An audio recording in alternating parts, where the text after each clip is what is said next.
ओम नमो भगवते श्री अरविंदय। ओम आनंदमयी चैतन्यमयी सत्यमयी परमे।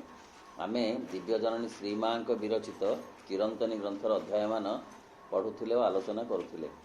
आज जो अध्याय आलोचना करवा तार शीर्षक होची बाहादुरी देखाई छिद्र सृष्टि कर नाही। पढ़िबा मनुष्य मानक सह निजर संपर्क रे विरोधी शक्ति माने सबु बेले तुमको परीक्षा करी एक शैतानी मजा पाती। माँ एठी गोटे उदाहरण दौरान जे तुम्हें जदि सही भली शक्तिशाली होई न थाओ किंबा निष्ठापर होई न थाओ अथच प्रकाश्य रे बा अप्रकाश्य रे बहादुरी काढु थाओ, अरे जा मो विश्वास को कहीं टळाई पारिबे नाही, ताहले देखिबो जे संगे संगे एमिति किछि घटिबो जहा कि तुम विश्वास को संपूर्ण दोहलाई देव। वास्तव में मनुष्य पाखरे चारि पाखरे एक सुरक्षार बलय भगवान दिगरु अच्छी, मात्र अहं से बलय भितरे छिद्र सृष्टि कर दउछि। सेई छिद्र बाट देई विरोधी शक्ति माने पशि आसुछन्। बाहादुरी अहंर गोटे दिग जीए ए सुरक्षार बलय भितर छिद्र सृष्टि करे। छिद्र सृष्टि कले विरोधी शक्ति ता भितर पशि आसे। केते प्रकारर बहादुरी अच्छी। गोटे प्रकारर उदाहरण माँ दौरान जे मु विश्वास करे, मोर विश्वास को कहीं टळई पारिबे नाही, भगवान को ऊपर मोर अखंड विश्वास अच्छी। एमिति जणे जदि खूब जोर करी कहे ताहले संगे संगे विरोधी शक्ति पशि ताकू गोलमाल करदब, अर्थ तार विश्वास को दोहलई दब। खाली विश्वास नुहे, जणे जदि कहबे मोर लोभ नाही ताहले सेमिति एक परिवेश घटिबो।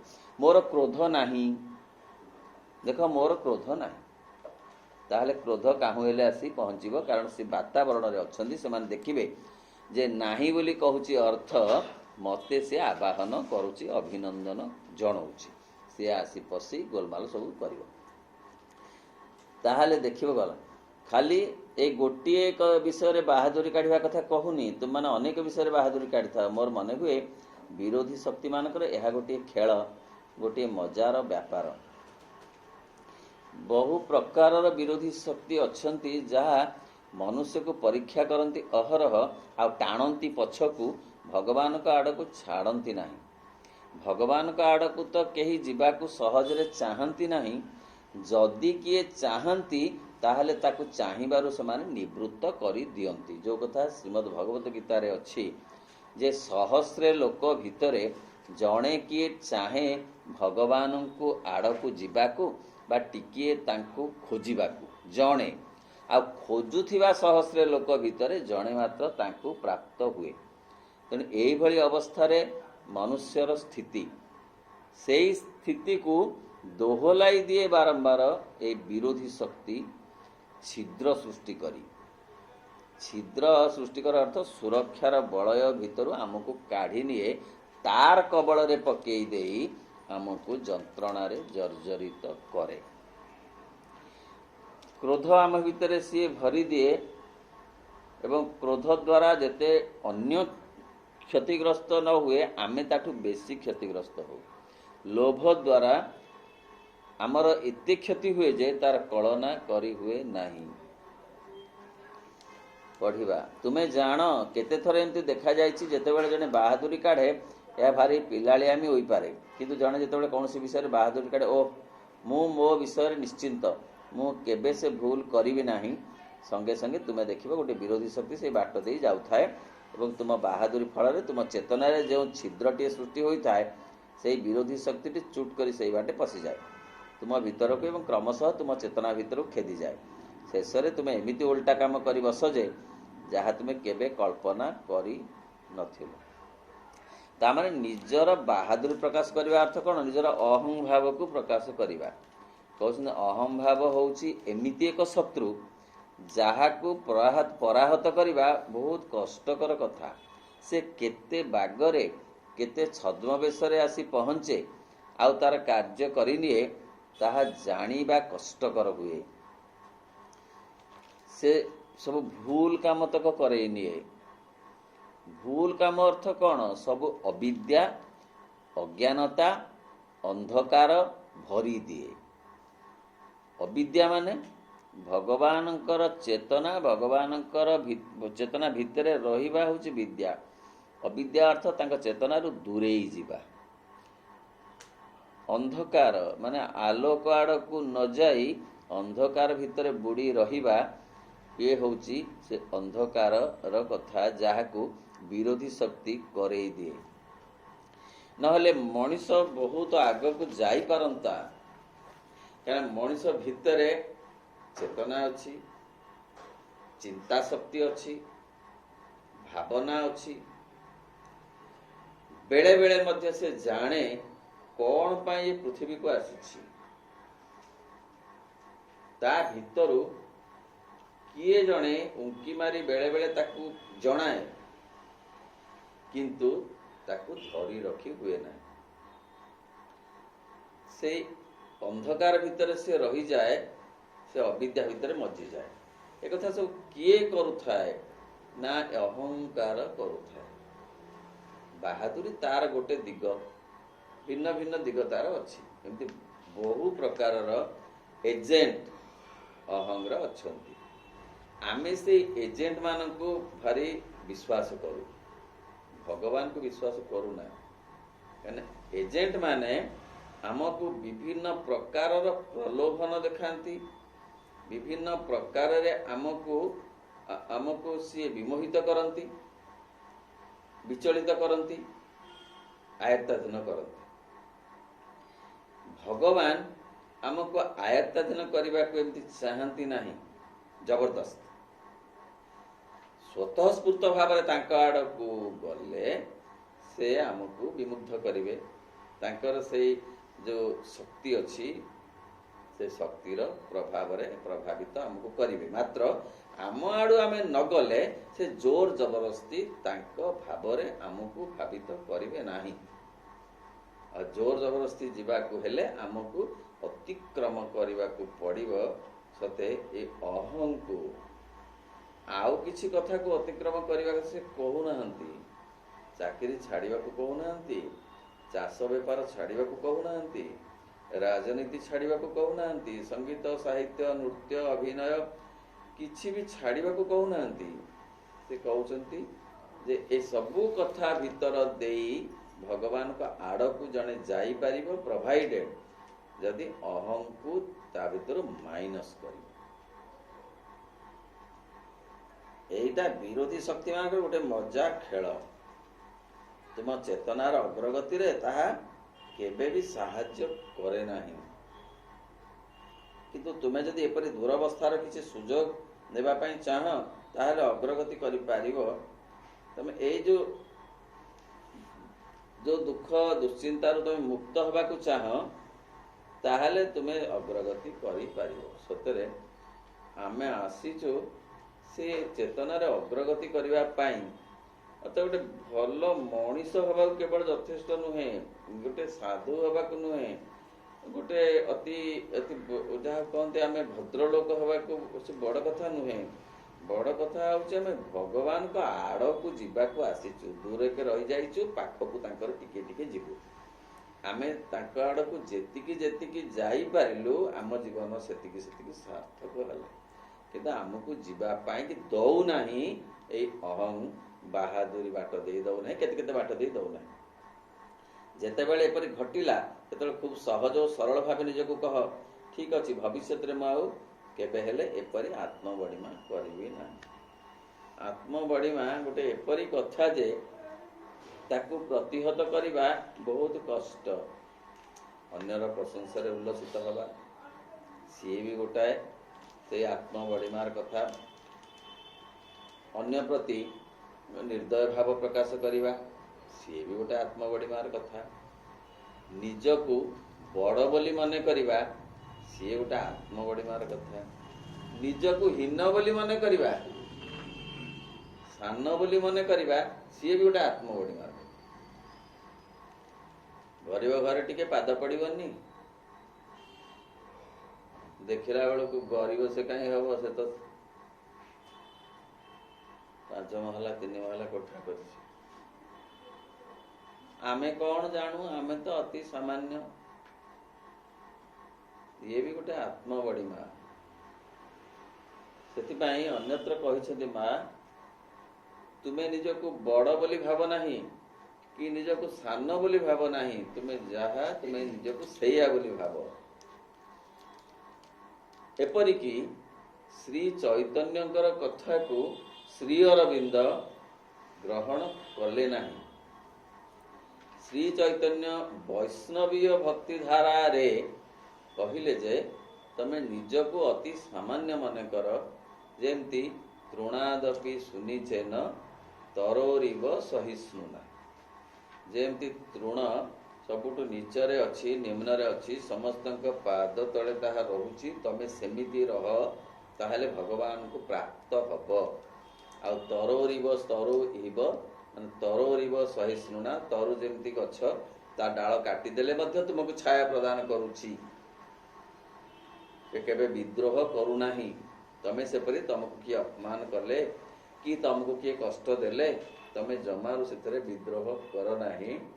ଏଇ କଥା ଗ୍ରହଣ କରିନିଅ, ଗ୍ରହଣ କରିନିଅ। ଚୈତନ୍ୟଙ୍କର ଏଇ କଥାକୁ, ନୀତିକୁ ଶ୍ରୀ ଅରବିନ୍ଦ ଗ୍ରହଣ କରିନାହାନ୍ତି। ସେ କହୁନାହାନ୍ତି ତମେ ରିଆକ୍ସନ କର ବୋଲି, ମାତ୍ର ତମେ ଆକ୍ସନ କର, ବା ତମେ ତାକୁ ଗ୍ରହଣ କର ନାହିଁ। ସେ ଯୋଉ ଜଣେ ଅନ୍ୟ କ୍ଷତି କରୁଛି, ସେ କ୍ଷତି କଥାଟାକୁ ମାନି ନିଅ ନାହିଁ। ଆଉ କେବେ ହେଲେ ଏମିତି ଆତ୍ମବଡ଼ିମା କରିବି ନାହିଁ।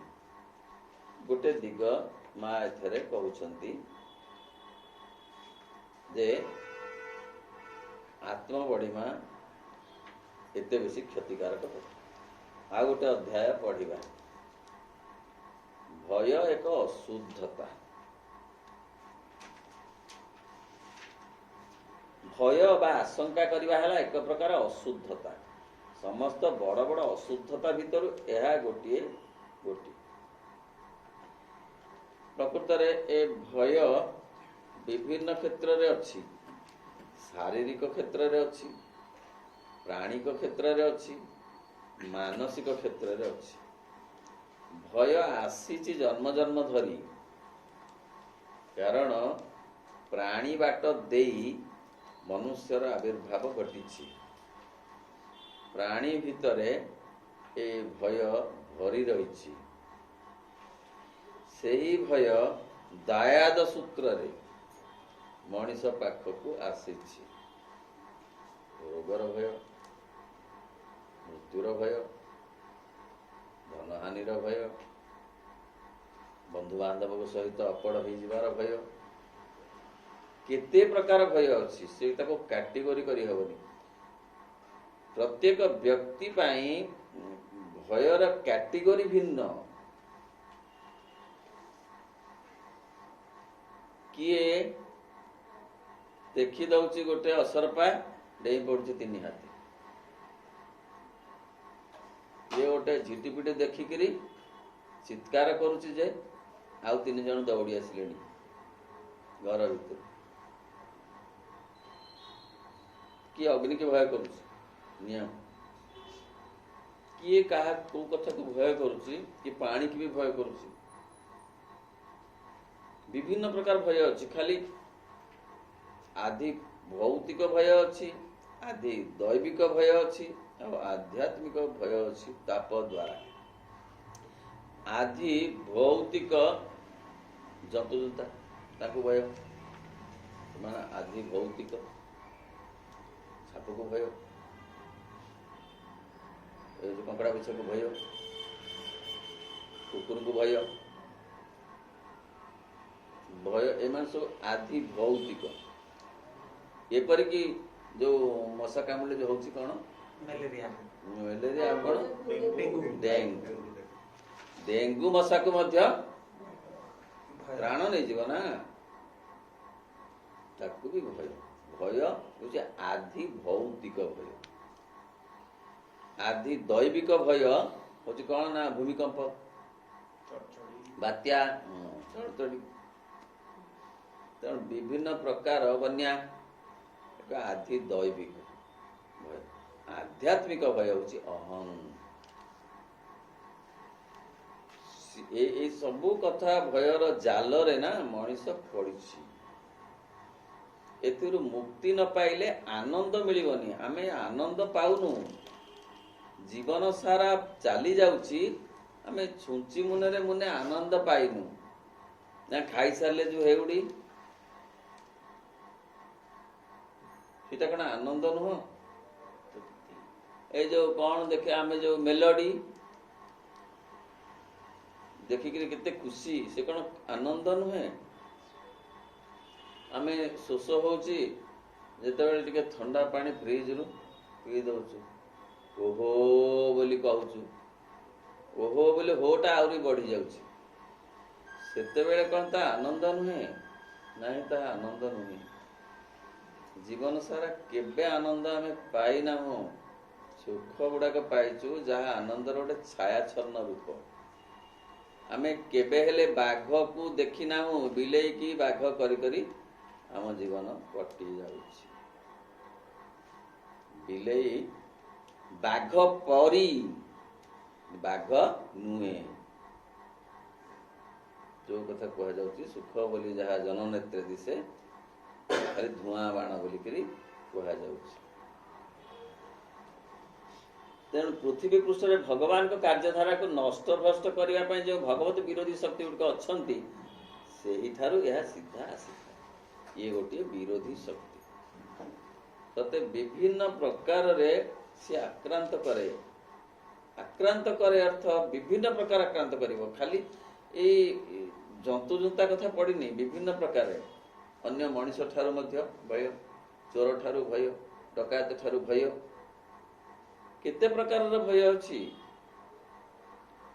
ମଣିଷର ଭୟ ଗୋଟେ ଯେମିତି ସହଜାତ କଥା ହେଇଛି, ଆହାର ନିଦ୍ରା ଯେମିତି ସହଜାତ, ଭୟଟା ସେମିତି ତା ସାଙ୍ଗରେ ସହଜାତ ହେଇକି ଆସିଛି, ପ୍ରଥମରୁ ଆସିଛି।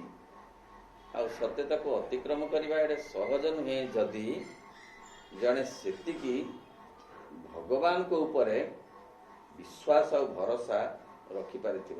ତାର ମୂଳ କଥା ହେଉଛି ଆତ୍ମବିଶ୍ୱାସ। ସ୍ୱାମୀ ବିବେକାନନ୍ଦ କହିଲେ, ଯାହାର ଆତ୍ମବିଶ୍ୱାସ ନାହିଁ ତାହାର ଭଗବତ ବିଶ୍ୱାସ ଆସିବ ନାହିଁ। ଆମେ ଆମ ଭାଷାରେ ଏହା କହିପାରିବା ଯେ ଆତ୍ମବିଶ୍ୱାସ ହେଉଛି ଭଗବତ ବିଶ୍ୱାସର ମୂଳଦୁଆ। ଆତ୍ମବିଶ୍ୱାସ ନଥିଲେ ଭଗବାନଙ୍କ ଉପରେ ବିଶ୍ୱାସ ଆସିବ ନାହିଁ। ଯଦି ବା ଆସିବ ସେ ସ୍ଥାୟୀ ହେଇ ରହିବ ନାହିଁ। ତେଣୁ ଭୟକୁ ଦୂରେଇବାର ବାଟ ହେଉଛି ଆତ୍ମବିଶ୍ୱାସ। ମା ଅନ୍ୟତ୍ର ଲେଖିଛନ୍ତି, ଭୟ ଆମକୁ କାହିଁକି ଆସେ ନା ଆମର ଅତ୍ୟଧିକ ନିରାପତ୍ତା ପାଇଁ ଆମେ ବ୍ୟସ୍ତ ହେବା। ଏକ, ଯୋଉ କଥା ଦ୍ୱାରା ଆମେ ଭୟଭୀତ ହଉଛୁ ତାକୁ ଆମେ ନ ଜାଣିଥିବାରୁ, ଯୋଉ ମଣିଷକୁ ଆମେ ଜାଣିନାହୁଁ ତା ଦ୍ୱାରା ଆମେ ବେଶୀ ଭୟଭୀତ ହଉଛୁ, ଯେ କାଳେ ଏମିତି କ'ଣ ଗୋଟେ ହଇରାଣ ମତେ କରିବ, କଲବଲ କରିବ, ମୋର ସର୍ବନାଶ କାଳେ କରିବ। ଜାଣିଲା ପରେ ଆଉ ହବ କି? ମୁଁ ତାକୁ ଜାଣିଛି, ମୋ ସେ ସେମିତି ନୁହେଁ। ଏତିକି କଥା ଅଜଣା ଲୋକ ପାଖେ ହଉଛି କି? ତାହେଲେ ନ ଜାଣିଥିବା କଥାରୁ ମଧ୍ୟ ଭୟ ଆସୁଛି। ଆଉ ଭୟ କ'ଣ ପାଇଁ ଆସୁଛି ନା, ଭୟ ଖାଲି ନିରାପତ୍ତା ନୁହେଁ, ଆଗକୁ ଯିବାକୁ ଯୋଉ ପ୍ରୟାସ ଆଉ ପ୍ରଚେଷ୍ଟା, ସେ ପ୍ରଚେଷ୍ଟା ଭିତରେ ସନ୍ଦେହ ପଶି ଯାଉଛି। ଯେଉଁ ସନ୍ଦେହ ଭୟ ସୃଷ୍ଟି କରୁଛି, ଯେ ମୁଁ ଆଗକୁ ଯାଇପାରିବିନି, ଏ ବୋଧେ ସମ୍ଭବ ହବନି, ଅନ୍ୟମାନେ ମୋତେ ବିରୋଧ କରୁଛନ୍ତି, କରିବେ, एमती कथा सब ता भितर रोचे। तेणु विभिन्न दिगरु भय आमको आसवा स्वाभाविक। विश्वास कमुची, निज उपर विश्वास भी कमी जाउची। कहले सेगुड़िक जो मैंने प्रकृत में जोग साधना करने चाहते से प्रथम कर्तव्य है समस्त शक्ति दे समस्त निष्ठा दे यथासंभव तितिक्षार सहित निज चेतना को यही भय आशंका ठेली फोपाड़ देला। ये सहज कथा नुहे किंतु यह ही साधनार कथा। ताको काढ़ी फिंगी दबा जे भय मोर किसी करिपरिबो नाही कारण भगवान मो पाखरे अछंती मु तांको जणै देछि सब से ही तार व्यवस्था करिवे। एपरि कि मां अन्यत्र कहउछंती तमे यदि भगवान को ऊपर विश्वास रखिथिबो दृढ़ भाव रे ताले जण जे तुमको आक्रमण करबा का आसुथिबो तेबे मध्य ता हातरु खंडा खसी पड़िबो सी आक्रमण करि परिबो नाही। दृढ़ विश्वास रो वाइब्रेशन अछि। भयभीत हो गले से आक्रमण करिबो। साप तार कौन काम होची कौन सी कौन मनुष्य को गोटे खाई पेट पूरी जीव दी चोट पकईले ता पेट भरी जीव ना मूषा टे खाइले ता पेट भरिव। से तार मूषा खोजबार व्यस्त बा कौन कौन व्यस्त ता जंजाल से व्यस्त। सी जिते अनुभव कौन गोटे भावुची जे ये मते भयभीत कर सी निजे भयभीत हो गला चोट मारुची। बाघ आखि की जदि चाहिदेव पूरा टाण होकर लोक चाहती राति पाई जाइए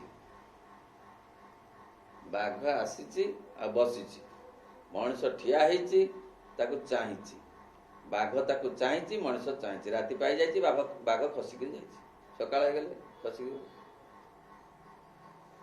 से भय कर जीव से जापर बाघ जापर जे मत ये भय करुच्ची तार से स्वरूप देख।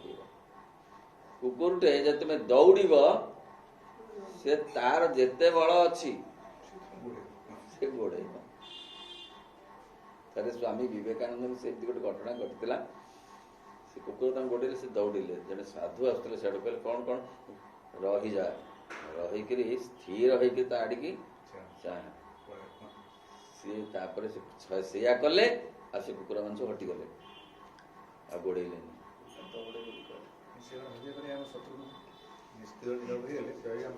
तेणु भय सत्य ना बहुत बहुत जंत्रणादायक। तेणु निजको से आशंका को ठेली फोपाड़ी दबा ये ही असल कथा साधना कथा। यहीपरि भयर छाई पर्यंत किसी न देवा रखी न देवा बारंबार कि से भय आसीबो आसीबो पुणी ताको फिंगी देवाक हम आसीबो किंतु ताको पूर्ण भाव में विताड़ित करदेवार बड़ बाट हूँ भगवान को ऊपर विश्वास रखा। सी सहज नुहे किंतु असंभव नुहे। और जोग साधना जे करिव सी ही सर्वदा तांको सहित कनेक्टेड रही भितर एक साहस और दंभ पाउथिबो जे भगवान अछंती किछि हब नाही। एपरिकी माँ कहउछंती अन्यत्र जे भय कर नाही हुए तो सेपरी घटना घटबार नाही घटबनी किंतु भय करबा हेतुरु बेसी जंत्रणा मनुष्य को मिलिबो। कहले माँ जोग and fear do not go together. पुणी कहले fear is always a very bad advisor. सबु बेले आमको कुपरामर्श दिए भय। ए बाटर चलवा हेले जन को खूब निर्भीक हवा पड़ो। जोग पथरे नीच क्षुद्र मलिन एवं कुत्सित भाव निज भितर संकुचित हो ही भय। एथिरे कौन कहीं पड़ा उचित नुहे। माने कौ भाव ना निज को हीन दुर्बल साधारण नगण्य एमती भाविबा द्वारा भय पशि आसे। नहले क्षुद्र मु क्षुद्र सामान्य मलिन आ कुत्सित एमती भाव जदि मन भितर रहिबो से बाट दे भय पशि आसिबो। अप्रतिहत साहस परिपूर्ण निष्ठा अकुंठ आत्मदान यही पथरे चलने नितांत प्रयोजन। निर्भय हवाक हेले अप्रतिहत साहस रखा पड़ो। ସାହସ, ଏଇ ସାହସ ଯେ ମୁଁ ଆସିଛି ଭଗବାନଙ୍କ ଆଡ଼କୁ ପାଦେ ପାଦେ ଯିବାକୁ। ମୁଁ ଜାଣିଛି ଏମାନେ ମୋତେ ପ୍ରତିରୋଧ କରିବେ। ଭୟ ମୋ ପାଖକୁ ଆସୁଛି ମୋତେ ପରୀକ୍ଷା କରିବା ପାଇଁ। ମୁଁ ସେ ଭୟକୁ ପ୍ରତିହତ କରିବି, ନହେଲେ ଆଗକୁ ଯାଇପାରିବି ନାହିଁ। ଏଇ ଯେଉଁ ସଚେତନତା, ଏଇ ସଚେତନତା ଆଉ ଏଇ ଯେଉଁ ପ୍ରକାର ସାହସ ଇଏ ଦରକାର।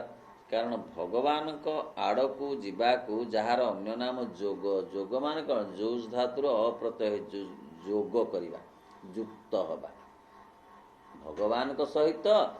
ଯିଏ ଆମକୁ ଯୁକ୍ତ କରିବାକୁ ଚାହେଁ ତା ନା ଯୋଗ। ସେଇ ଯୋଗକୁ ସହଯୋଗ କରିବାକୁ ଆମେ, ସେ କହୁଛନ୍ତି ଯେ ସାହସୀ ହେବା ଦରକାର, ପରିପୂର୍ଣ୍ଣ ନିଷ୍ଠା ସେଥିପାଇଁ କି ତ ଲାଗି ରହିବା ଦରକାର। ନହେଲେ ତ ସେ ବିଚଳିତ ହୋଇଯିବା ସ୍ୱାଭାବିକ। ଆମେ ଟିକିଏ ସାହସ ରଖିଲେ ମଧ୍ୟ ସାଙ୍ଗେ ସାଙ୍ଗେ ବିରୋଧୀ ଶକ୍ତି ତାକୁ ହଲଚଲ କରିଦେବ। ଆଉ ଯିଏ ଜାଣିଥିବ, ମାନେ ଯାହାର ସାହସ ଥିବ ଯେ ମୁଁ ଜାଣିଛି ଏପରି ଭାବରେ ଭୟ ଆସିବ, କିନ୍ତୁ ମୁଁ ତାକୁ ଡରିବି ନାହିଁ,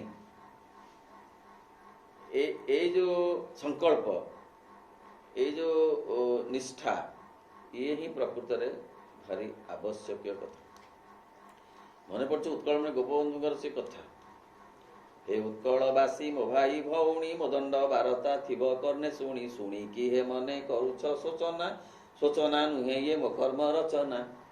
କହିଲେ ମୁଁ ଜାଣିଛି ମତେ କାରାବାସ ହବ, ଜାଣିଛି, ଜାଣିକିରି ଡେଇଁଛି।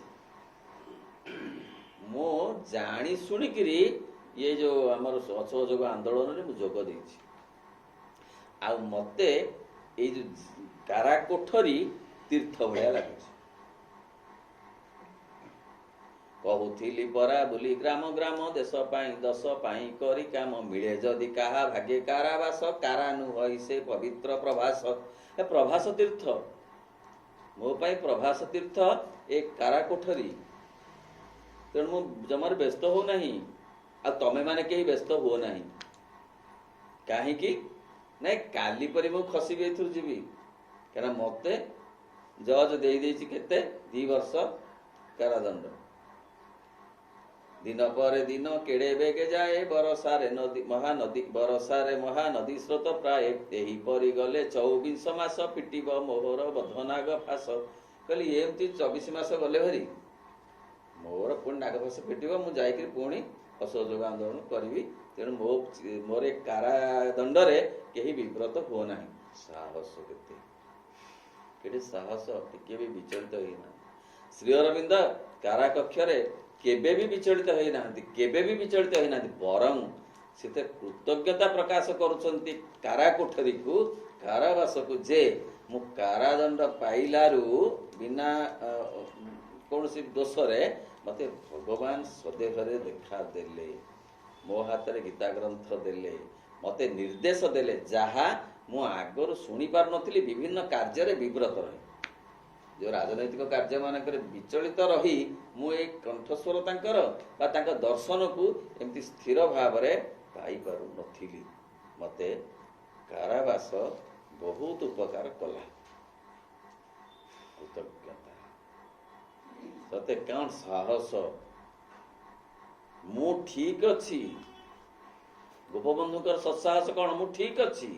ଶ୍ରୀ ଅରବିନ୍ଦଙ୍କର ସତ୍ସାହସ କ'ଣ? ମୁଁ ଠିକ ଅଛି, ମୁଁ ତ ଭୁଲ କରିନି ନା, ତେଣୁ ମତେ ବାଧିବ କାହିଁକି? ସତ୍ସାହସ। ତେଣୁ ବିରୋଧୀ ଶକ୍ତି ମାନେ ଯେତେବେଳେ ଆକ୍ରମଣ କରିବେ, ତାଙ୍କ କାମ ତାହା। ଯଦି ଆମକୁ ସେତିକି ନା ନିଷ୍ଠା ଥିବ ଆଉ ସତ୍ସାହସ ଥିବ, ତାହେଲେ ଆମେ ତାକୁ ଅତିକ୍ରମ କରିଯିବା, ବରଂ ତା ଦ୍ୱାରା ଆମେ ଉପକୃତ ହବା। ଲହଡ଼ି ଯେତେବେଳେ ଆସୁଛି, ତାର କାମ ହଉଛି ଆସିବ, ଆମକୁ ଦାବିବ, ତା କାମ। ଆମେ ଯଦି ଭୟ ନ କରି, ଆମେ ଯଦି ସତ୍ସାହସ ରଖି, ଆମେ ଯଦି ନିଷ୍ଠାପର ହୋଇ ଲହଡ଼ିକି ଭାଙ୍ଗିଦେବା, ତାହେଲେ ସାଧାରଣରେ ଆମେ ଯେତିକି ଯାଇଥାନ୍ତେ, ଲହଡ଼ି ଭାଙ୍ଗିବା ଯୋଗୁଁ ଆଉ ଟିକେ ବେଶୀ ବାଟ ଆମେ ଆଗକୁ ଯିବା। ଭୟ ସମସ୍ତ ଶକ୍ତି ଦେଇ जो मैंने प्रकृति में जोग साधना करने को चाहती से प्रथम कर्तव्य है समस्त शक्ति दे समस्त निष्ठा दे यथासंभव तितिक्षार सहित निज चेतनार भय आशंका को ठेली फिंगिद। तेणु आम देखिलु जे कौन दरकार ना यही सब दरकार अकुंठ आत्मदान सते ये तो सब सेल्फ सरेंडर सब तुमर तुम इच्छा देह तुमर ये प्राण तुमर ये मन तुमर ये धन तुमर ये व्यवस्था तुमर ये सब तो तुमर। तेणु तमें तार रक्षाकारी मु नुहे तमें ही ताकू सुरक्षित कर रख मो द्वारा कथा हम ना एतिकी कही जदि आम सत्य समर्पण कर दे पारिबा तांकू आ से समर्पण कर सारी अटल अचल रही पारिबा ताहले भय पशि पारिबो नाही।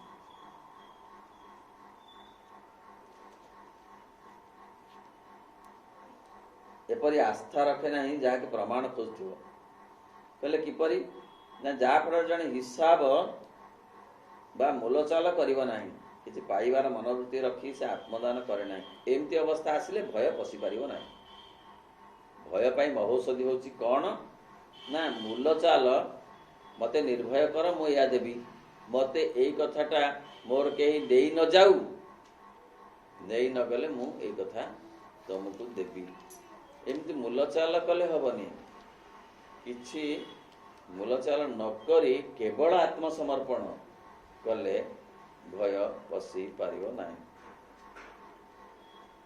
मन सुरक्षा पाइबार मनोवृत्ति नहीं विश्वास नहीं विश्वास करुच्ची कारण मते सुरक्षित कर तुम रखिब एमिति नुहे सुरक्षा मिलिब जदि तांकु आत्मसमर्पण करा जाए कंडीशन करले हबनी मते सुरक्षित करी रखिले मु तुमको एई कथा देबी एया नुहे निजर निष्ठा निजर जो आत्मदान प्रकृत में भय सुरक्षित कर रखी पार किंतु आत्मदान को एते संभव नुहे धरी रखिबा टिके आत्मदान देला मात्रे विरोधी शक्ति बा अहं सेतु बाहर करदब। हाँ पुणी कौन एपरी आस्था रखे ना जहाँकि प्रमाण खोजुथिबो आमे सब प्रमाण खोजु बिना प्रमाण रे किछि ग्रहण करने को राजी नुह आ प्रमाण खोजिला माने अविश्वास पशि भरोसा कमिब। तेणु तो भगवान होचंती अप्रमेय जी प्रमाणर ऊर्ध्वरे जहाँ को प्रमाण करी हबनी से होचंती भगवान। निर्भीकता हेउछि एक वस्तु जहाँकि जोग मार्ग रे यात्रा करने निमंते अपरिहार्य। निर्भीकता सत्य बहुत बार भय आमर बहु शक्ति नष्ट कर दउछि मृत्यु भय रोग भय शोक भय केते भय हमको एते विचलित करूछि जे आम अवचेतन सबुजाक जगह से माड़ी बसछि प्रायतः सी अवचेतनटा सफा हो पारुनी आम सचेतन भाव में क्रियाशील थी पारू मात्र अवचेतन रे निर्मल नहु मकदमा हेची कौन हम सते कौन हम कौन करी तो भय कौन भय कौन की कौन करी केते प्रकार रे भय आसीबो से माँ कहते पांचटा अक्षर मनुष्य सांगे आसी पांचटी अक्षर किए कौन करी पंचाक्षर कौन करी ता माने एई प्रथम रे आसी जे शेष पर्यंत रहउची बरम बढ़ी बढ़ी जाउची परिवेशर प्रभाव रू छोट पिलार कोन एते अछि कौन करी ता भितर अच्छी टिके अधिक बयस हेले से फुटिकी बाहरुची एवं परिवेश द्वारा से आउरी बेसी बेसी प्रकटित होउची कौन करिबिरु निजको निवृत्त करिबा ही जो कौन करी जहाँ ताको इच्छा let thy will be done not mine आमे तो केड़े सहज रे कहि दउछु करवा एडे सहज नुहे एडे सहज नुहे निर्भीकता तापर एवं यह ही केवल तुमको समस्त विपद प्रकृति रे आश्रय दे पारिबो ताको ऊपर छाड़िले तांकु निजको समर्पण कर देले से दायित्व नेबे बाट कर देबे निजे निजको दायित्व नेले कौन करी हेले ब्लड प्रेशर बढ़ हार्ट अटैक हो सुगर बढ़ साधारण कथा तांको ऊपर छाड़ी निश्चिंत रहिले आउ से दायित्व नेबे निश्चित भाव में नेबे आउ से बाट करिवे को बाट कले आमर जो भय से आसी पारिबो नहीं जो माँ कहते जहाँ ते विव्रत करुच्ची ताकू मते चिंतारे देई दे मु ते से टाणी बाहर कर दे चिंतारे देई दे विव्रत करुच्ची माने भय भय तो विव्रत करुच्ची ना आ कौन आमको कौन अरुआ उषना विव्रत कलानी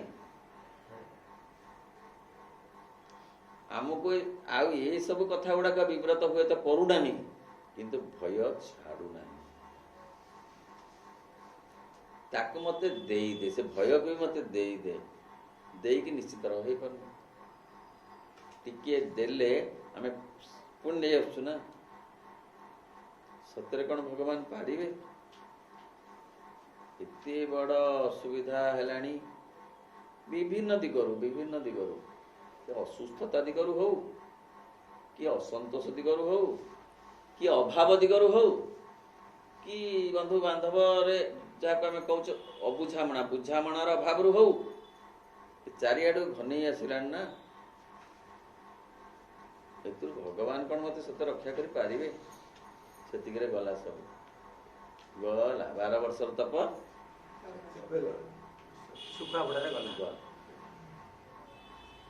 पुणी मूलरू टिके जाए पुणी से कथा से कहला भाया जो से खंबर जो चढ़ुची ना पुणी खसी पड़ुची पुणी चढ़ुची पुणी खसी पड़ुची एमती हेई शेष को देखला बेलू सी जमारू हाफ इंच भी उठी ना किंतु जीवन सारा से खाली चढ़ुची ओह्लौच किए दाबी दौर सी ओह्लौनी मो ताको किए गोटे बेक को गोटे दाबी दौर सी पुणी चढ़ुची दाबी दौर एमती हेई से केवल एतिकी टिके जाइछि सिना आउ अधिक बाट जाई पारुना मु ताकू कहे जे पंक चकटी चकटी दोटी मीन केते भाजिबो केते तरकारी करिवो खा पंक चकटी जे अंटा कर दियंती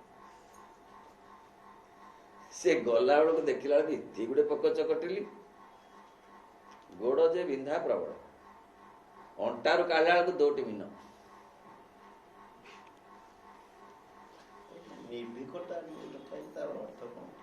भयहीनता भय ना यह ही केवल तुमको समस्त विपद आश्रय रखे आउ एक अध्याय पढ़ा सबु भय मुक्त हो तुम्हें यही जोगरे प्रवेश करने क्षणी सबु प्रकार भय मुक्त रहा उचित मनर भय प्राणर भय शरीर भय आलोचना करते ये सब लुचि रही तुम जीवकोश भितर जोग मार्ग तुम्हें जो आघात धक्का पाई था तार उपयोगिता हो समस्त भय मुक्त हवा क्या भय कल्पना मूले काल थाई प्राणीता जानी न पारे अर्थ कल्पना कले तो भय ही सब विभिन्न प्रकार मंद कल्पना आनी दिए से जे आम जाचे गछ मूल जा बसिले बाटोई से कल्पना कले जे जहाँ मत खाद्य मिल से खाद्य मिलला जहाँ मत गोटे खटुटे मिल जहाँ मिलला गोटे भल जे मिल घोड़ी हवा बाघटी आसला खाईदे तेणु ये से सब भय बाघर भय बाघ को टाणी आनला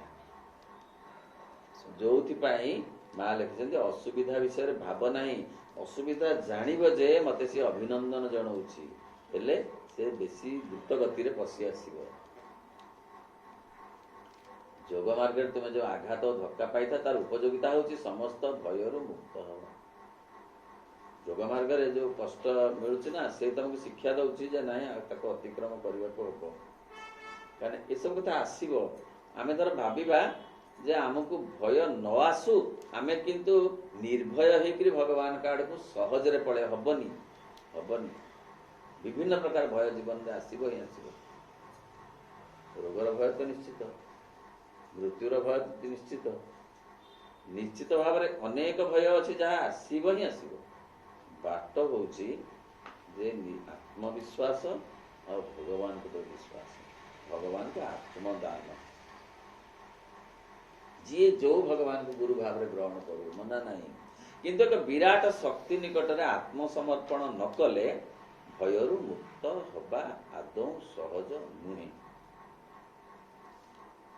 तुम भयर कारण मान बारंबार तुम उपर आसी पड़ू थाए जे पर्यंत तुम्हें से सब आगे मुक्त और निर्लिप्त हो छिड़ा न होइछ से पर्यंत जे पर्यंत भय द्वारा अस्पर्श्य और निर्मल न रहिछ तुमको सी आसी निश्चय ठिया हब।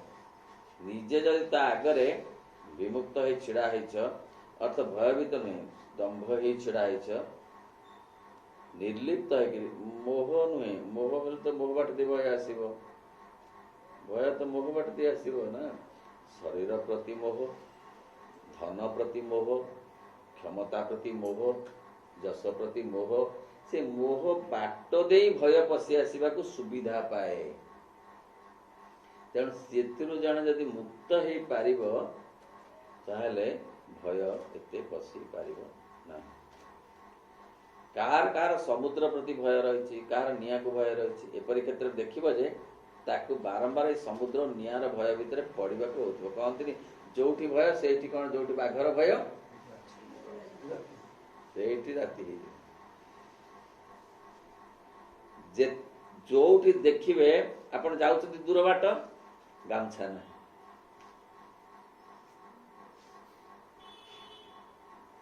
सेठी बड़ पास है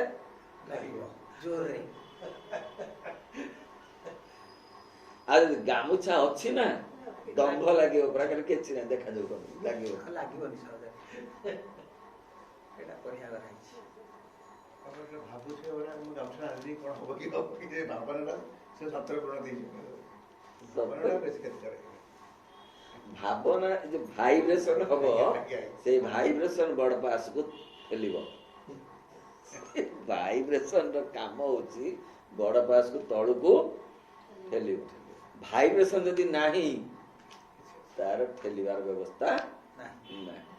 वाइब्रेशन केते बेले नाही ना गामछाटी जेते पाखरे थिबो अछि भगवान के प्रति विश्वास देले अकुंठ भाव रे अछि तेते भय किछ कर परिबो ना। काहार गल समुद्र तुम्हें लक्ष्य करिबो एपरी क्षेत्र में देखिबो जे ताकू बारंबार समुद्र नियार भय भितर पड़वा को होथिबो जे पण तार गोटे सुद्धा प्राणकोश भयरू मुक्त न होइछि। तुम्हें प्राणकोश तो बेसी भयभीत हुए शरीर कोश तो हुए प्राण को शरीर कोश भितर टिके जड़ता अच्छी तो प्राणकोश भितर आउ टिके चलचंचलता अच्छी आउ टिके बेसी ग्रहणशीलता अच्छी तेणु सी बेसी भयभीत हुए मन मध्य विचलित हुए भय द्वारा। जे रूपांतर चाहूची बा रूपांतर जोग को अनुसरण करने चाहूँ से जेपरि संपूर्ण भाव निर्भय हुए। हाँ निर्भय भाव निर्भय हवा आमे हुए तो हो पारनु तो किंतु जोग साधना जो माने करूछंती से माने निर्भय अछंती अर्थ जो माने साधु सन्यासी थिले आश्रम रे पुरा काल रे से माने भी तो मनुष्य थिले जोगी ऋषि से माने तो कौन सी बंध बाड़ चारिपटे रखी नथिले जंगल भीतर रहउथिले। भारतीय अध्यात्म इतिहास रे ए पर्यंत सुना नहीं अमुक बाबाजी को बाघ खाई नहीं सर्प दंशन रे अमुक बाजी मृत ଜଙ୍ଗଲ, ଘୋର ଜଙ୍ଗଲ ଭିତରେ କୌଣସି ମେଘନାଦ ପାଚେରୀ ନାହିଁ ଚାରିପଟେ। କାହିଁକି? ନିର୍ଭୟ ବୋଲି ତାଙ୍କ ଭିତରେ ଭୟ ନାହିଁ। ସେ ଭଗବାନଙ୍କୁ ଏତେ ବେଶୀ ଅନୁଭବ କରିଛନ୍ତି ସ୍ନାୟୁରେ ଶିରାରେ ଯେ ସ୍ନାୟୁ ଶିରାରେ ଭୟ ପଶି ପାରୁନି। ବରଂ ତାଙ୍କ ପ୍ରଭାବରେ ଏପରି ଘଟୁଛି ଯେ ସେ ଭିତରେ ଆଶ୍ରମ ମାନଙ୍କରେ ଘଟୁଛି ବିଚିତ୍ର ବିଚିତ୍ର କଥା। କହିଲେ କିପରି? ନା ମୟୂରର ଯୋଉ ପୁଚ୍ଛ ଛାଇରେ ସାପ ଆସିକିରି ଆଶ୍ରୟ ନେଇଛି। ସାପ ଲାଙ୍ଗୁଡକୁ କୁତକୁତ କରୁଛି ବେଙ୍ଗ।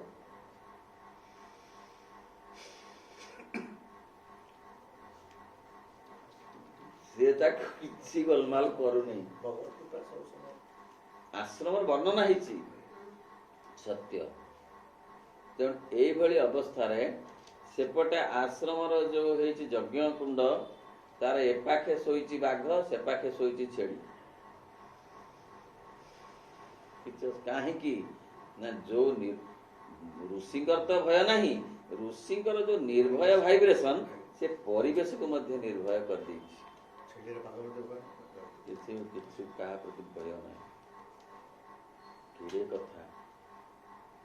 ଏସବୁ ଘଟିଛି କାହିଁକି? ପ୍ରହରୀ ଜଗେଇଛନ୍ତି ବୋଲି ନୁହେଁ, ବଡ ପାଚେରୀ କରିଛନ୍ତି ବୋଲି ନୁହଁ। ଭଗବତ ବିଶ୍ୱାସ, ଭଗବାନଙ୍କ ପାଇଁକି ଯୋଉ ଆତ୍ମଦାନ। ତୁମେ ଲକ୍ଷ୍ୟ କରିବ ଯେ ଯାହାକି ତୁମେ ଭୟ କରୁଛ, ସେ ଭୟର କାରଣ ତୁମ ଜୀବନରେ ବାରମ୍ବାର ଆସୁଥିବ, ଯେ ପର୍ଯ୍ୟନ୍ତ ତୁମେ ସେଥିରୁ ମୁକ୍ତ ନ ହୋଇଛ। ଯେ ରୂପାନ୍ତର ଚାହୁଁଛି ବା ରୂପାନ୍ତର ଯୋଗକୁ ଅନୁସରଣ କରିବାକୁ ଚାହୁଁଛି, ସେ ଯେପରି ସମ୍ପୂର୍ଣ୍ଣ ଭାବେ ନିର୍ଭୟ ହୁଏ। ତା ମାନେ ଶରୀର ରୂପାନ୍ତର ଯଦି ଜଣେ ଚାହେଁ, ତାହେଲେ ଶରୀର କୋଷରୁ ଭୟକୁ ଦୂର କରିବାକୁ କିପରି? ନିଜ ଚେଷ୍ଟାରେ ନୁହେଁ, ମାଙ୍କ କୃପାରେ, ଭଗବତ କୃପାରେ, ନିଜର ଆତ୍ମଦାନ ଦ୍ୱାରା, ପୂର୍ଣ୍ଣ ସମର୍ପଣ ଦ୍ୱାରା, ଆତ୍ମସମର୍ପଣ ଦ୍ୱାରା, ନିଷ୍ଠାପରତା ଦ୍ୱାରା ତାହା କରିବାକୁ ହବ। ତା ପ୍ରକୃତିର କୌଣସି ସ୍ତରରେ ସେ ଯେପରି ଭୟାତୁର ନ ହୁଏ, ସେ ପ୍ରକୃତିର ଦ୍ୱାରା ବି ମଧ୍ୟ ଭୟଭୀତ ହବ ନାହିଁ। ସତରେ ଯେତେ ବଡ଼ ବିପଦ ବାହାରୁ ଆସିଲେ ମଧ୍ୟ ସେ ଏତେ ବେଶୀ ବିଚଳିତ ହବନି। ତାର ଅବିଚଳିତ ଅବସ୍ଥା ତାକୁ ସୁରକ୍ଷିତ କରି ରଖିପାରିବ। କାରଣ ଭୟ ଯେତିକି କ୍ଷତି କରେ, ଭୟର ଆଶଙ୍କା ଆଉ ଭୟ ଦ୍ୱାରା ଯୋଉ ବିଚଳିତ ଅବସ୍ଥାଟା ତାକୁ ବେଶୀ କ୍ଷତି କରେ। କଣଟେ କାମୁଡି ଦେଲା, ତର୍ଜମା କଲେ ବରଂ ତାର କଣ ଟିକେ ମିଳିବ, ତର୍ଜମା ନ କରୁଣୁ ଅଧା ପ୍ରାଣ ଚାଲିଗଲାଣି। କୁହାଯାଏ ଯେ ସର୍ପଦଂଶନ ସବୁ ବିଷାକ୍ତ ନୁହେଁ, ମାତ୍ର ଡାକ୍ତର ମାନେ କହନ୍ତି ଏ ଭୟରେ ହାର୍ଟ ବନ୍ଦ ହେଇଯିବ। ପରୀକ୍ଷା,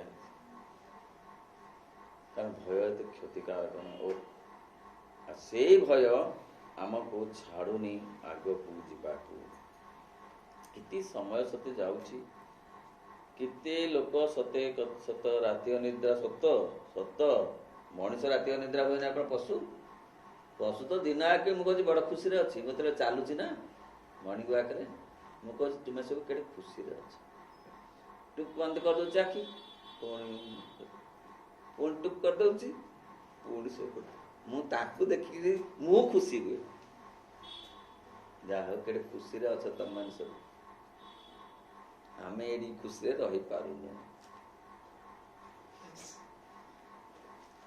ଆଉ ଗୋଟେ ଏଇ ଯୋଉ ପଶୁଙ୍କର ନା ଆଖି ଲାଲ ପଡିଯାଇଥିବ, ଏତିକି ନିଦ ତାଙ୍କୁ ହେଇଥିବ ଯେ ଟୁକ୍ କିଣି ଜାଣିଦେବାକୁ ଆଖି ଲାଲ ପଡିଛି, ମାନେ ଗଭୀର ନିଦ ହେଇଯାଇଛି।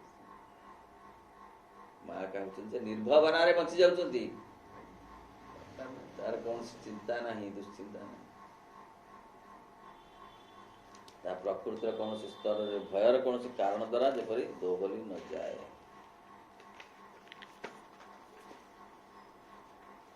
ଆଉ ଗୋଟିଏ ପଢିବା ଅଧ୍ୟାୟ, କେବେ ବି ଭୟଭୀତ ହୁଅ ନାହିଁ।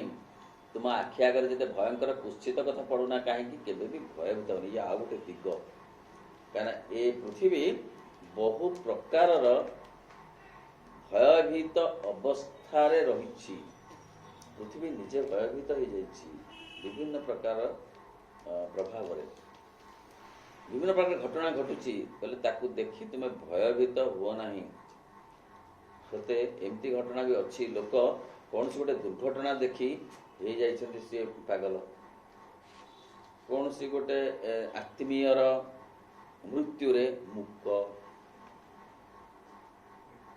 कौन सी गोटे आत्मीयर असुविधा रे से माने हो जाइछन्ति तमन तांकर चल शक्ति कमी जाइछि पड़ी जाइछन्ति काहे कि भय भय तांको एते बेसी क्षतिग्रस्त करेछि सते कौन गोटे देखिले ना किछि लोक खाली इंजेक्शन सीरीज देखिकरी दरमुछा होइछन्ति से सीरीज देखिकरी म से दिया है इंजेक्शन से लोड कर आणु आणु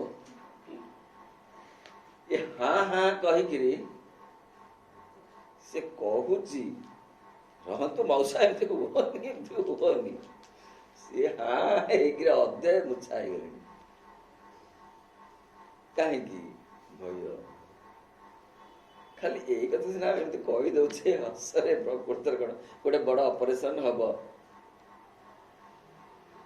आम कौन निर्भय रे ऑपरेशन टेबल को जाई पारछे समस्त कथा दुनिया कथा जाई पारछे कि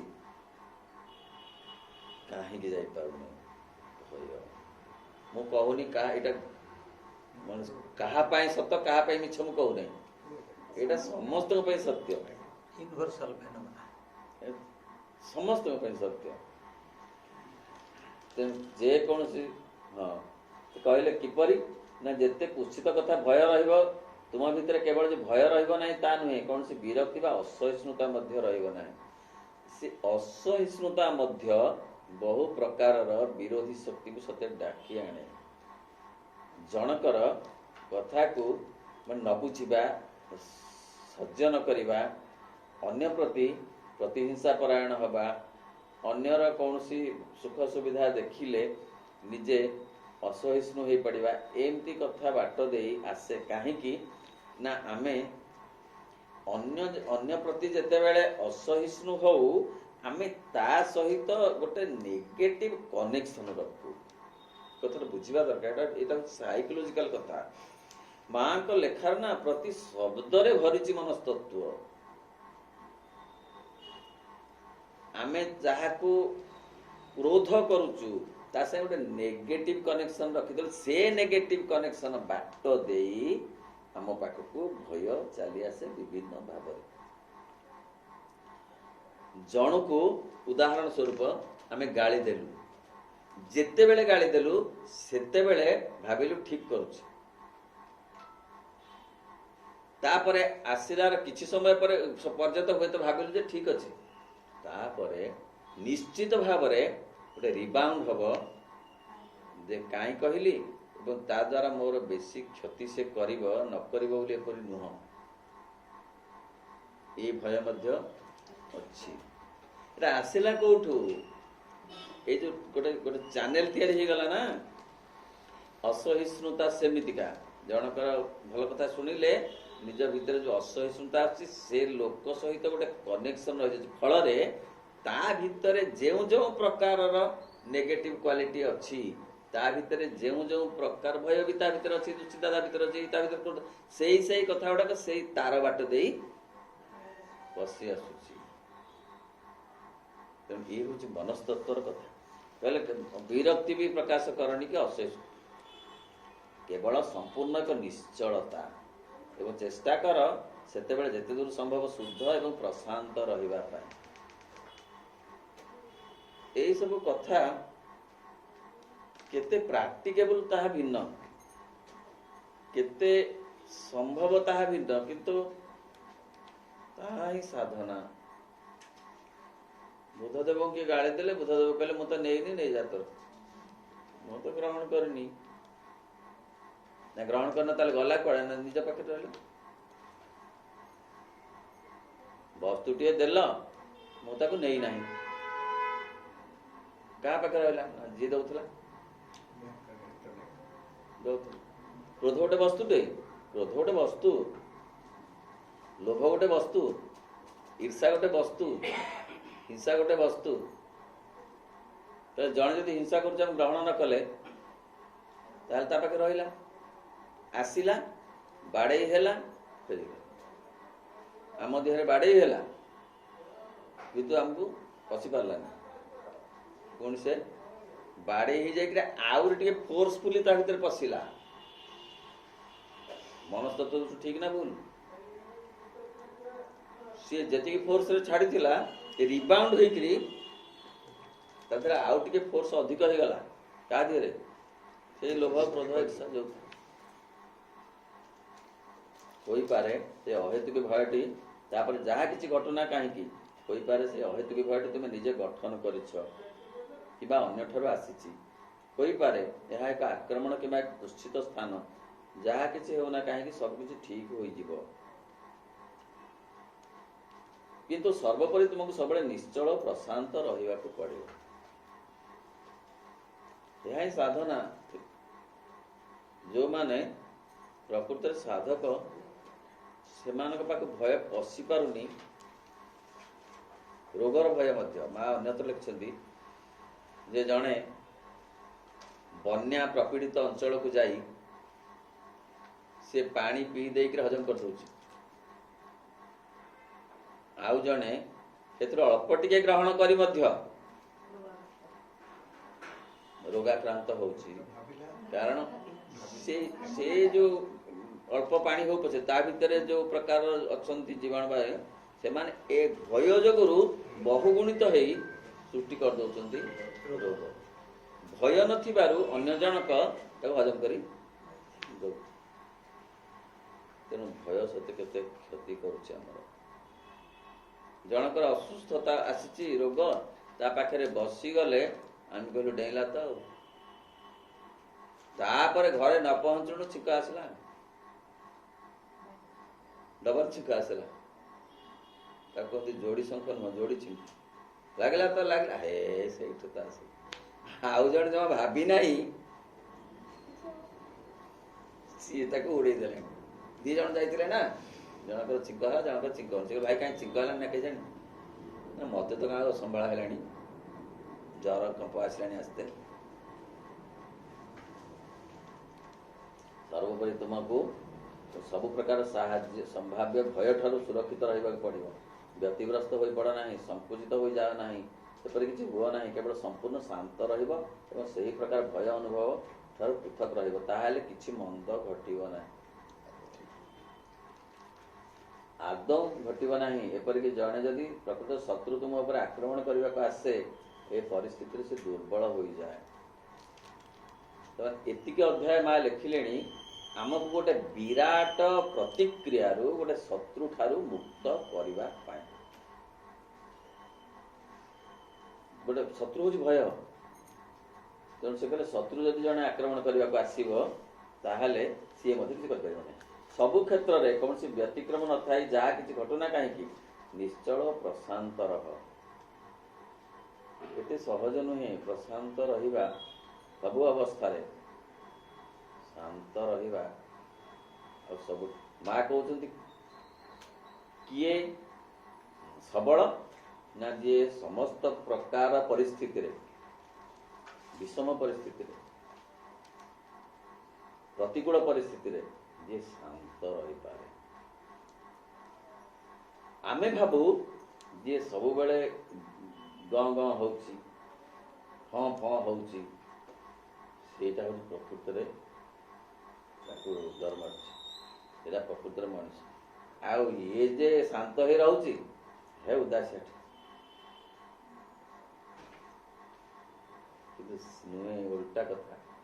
ସେ ତାର ଦୁର୍ବଳତାକୁ ଲୁଚେଇବାକୁ ଫଁ ଫଁ ହଉଛି, ତାର ଖାଲକୁ ପୂରଣ କରିବା ପାଇଁ ସିଏ ଗଁ ଗଁ ହଉଛି। ଯାହାର ଖାଲ ନାହିଁ ତାର ପୂରଣ କରିବା ଦରକାର ନାହିଁ, ସେ ଶାନ୍ତ ଭାବରେ ରହିବ। ବରଂ ତା ଦେହରେ ଆସିକିରି ସବୁ नेगेटिव कथा गुड़ाक बाड़े फेरवे तते ये से मनस्तत्वर कथा सीना आम करना किंतु शुणा पाइलु जे एमती कथा सब संभव हो पारे तेणु विपद किसी घटवा ना एक कथा माँ कहते। ओम नमो भगवते श्री अरविंद। एक विश्व शांति विश्व शांति और ईश्वर का करुणा पर संपूर्ण विश्वास और निर्भरशीलता रख जदि यह रखिपार तेज निश्चित था तुम कौन विपद से कथा ईश्वर कृपा पर भरोसा रखिले आत्मविश्वास सहित पूर्ण निष्ठापरता आम से रखिपारनु संभव जदि से ओम नमो भगवते श्री ओम आनंद चैतन्य सत्यम